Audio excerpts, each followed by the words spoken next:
I'm Cat Navarro Lee with IdeateTV, and I'm here with Tom, who's the filmmaker from The Chain. Now, I read a little bit about this. There's a father involved and some missing. Can you tell me more about your project? Yeah, I can. So it's it's kind of a family drama thriller, and it's set in a kind of a world that's wrapped in mystery. There's some premises that are sort of implied, but not necessarily overtly given to the audience. And so what you know at the beginning of the film is a child walks into his mom's room. His mom's in tears crying. A loud horn goes off, like a city, like a loud siren. And the child asks where dad is, and dad has not come home in the evening. And so from there, it begins a search to find him, if possible. And then when he's found, some more sort of mysteries continue to unravel. He's not in good shape, and we sort of start to learn why. And it kind of morphs into like more of a thriller, and then into like a bit of a horror towards the end. Tom, where did you get this idea?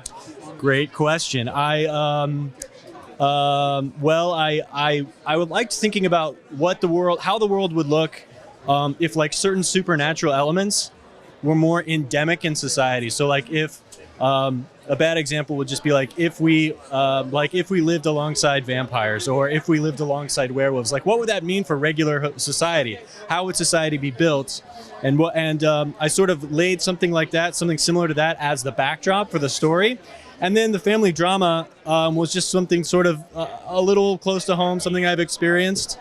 And so sort of interplaying that family drama with the backdrop of something a little more suspenseful is kind of where the story came from.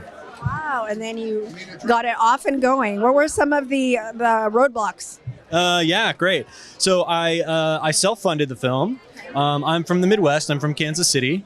So we shot there. Some of the big roadblocks, it's also a period piece. It's set in the late 70s. So finding locations and even wardrobe costumes from that period was a little bit of a thing. There's a child in our movie. Finding a good child actor was definitely a bit of a challenge, but we found a kid who's just amazing. So those are some of the bigger ones, I'd say. And then there's a little bit of special effects, but we sort of tried to write it in a way that would be pretty accomplishable. Yeah. So this is very exciting. Do you have any advice for anybody else that wants to make, a thriller that from idea to execution? What a good question. What a good question. I feel like a lot of it comes down to, like, for a thriller particularly, a lot of it can be in the performance, but I think a lot of it's on the page. Like, really making sure you have a really tight script to begin with, I think can make and break, is like laying the foundation for a good thriller suspense piece. For yours, did you have to have people check it? How do you work? I did. I had a lot of people read it through with me. A lot of trusted people. I worked on the script for almost a year, probably about 8 months. Did a lot of drafts. It's just 15 pages, but yeah, I just wanted to make sure it was tight, and I got a lot of great advice from when it started to when it ended. It changed dramatically in good ways. Yeah. That's great to hear. I love hearing the collaboration that goes behind all of these wonderful projects. Thank you. Thank you.